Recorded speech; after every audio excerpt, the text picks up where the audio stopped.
Oui, alors je vais répondre, notamment parce que mon propos a été pas mal caricaturé. Donc déjà, je vous rassure, je ne vous dis pas de... Je ne serais pas allé à tout prix avec la droite dans la régie, quitte à faire payer plus les ATJ au niveau du mètre cube, puisque moi, comme je vous l'ai dit, ma position, c'était de rester au CEDIF. Donc la question ne serait pas posée.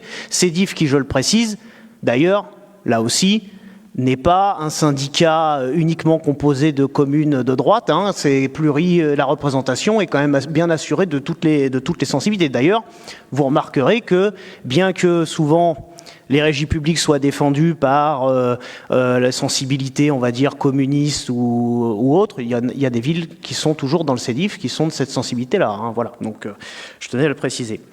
Et donc vous m'avez dépeint comme quelqu'un qui favoriserait à tout prix le privé, mais d'ailleurs sur le point précédent, j'étais pour la régie publique, donc on comprend pas très bien cette contradiction. Non, moi, vous savez, je défends en quelque sorte les traditions, et je suis partisan de ne pas forcément faire des sauts dans l'inconnu comme on était en train de le faire là, même si maintenant j'ai déjà plus d'éléments. Voilà.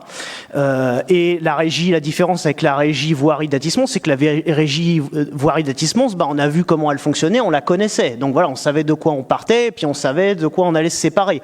Là, voilà, nous on avait le CEDIF avec effectivement pas vraiment de problème au quotidien, beaucoup d'investissements, des projets. Après, on a une différence. Voilà, effectivement, j'ai tendance à considérer que le surcoût, comme vous l'avez dit, l'eau étant quand même, en France, une ressource assez abondante, le petit surcoût qu'il pourrait y avoir à mettre des nouvelles technologies par rapport aux gains qu'on pourrait en retirer sur l'électroménager, etc., moi je pense que peut-être c'est à étudier, ça pourrait s'envisager. Mais ça, peut-être qu'on n'a pas le même avis. Enfin, on a quand même le droit de ne pas avoir toujours le même avis. Et d'ailleurs, je ne suis pas dogmatique, j'ai dit que j'avais des réserves sur le projet de régie. Et d'ailleurs, j'ai bien précisé que moi, mes réserves étaient surtout sur les questions d'investissement. Or, ce soir, je suis plutôt rassuré de voir les montants qui sont mis sur la table, puisque c'était ça ma grande crainte.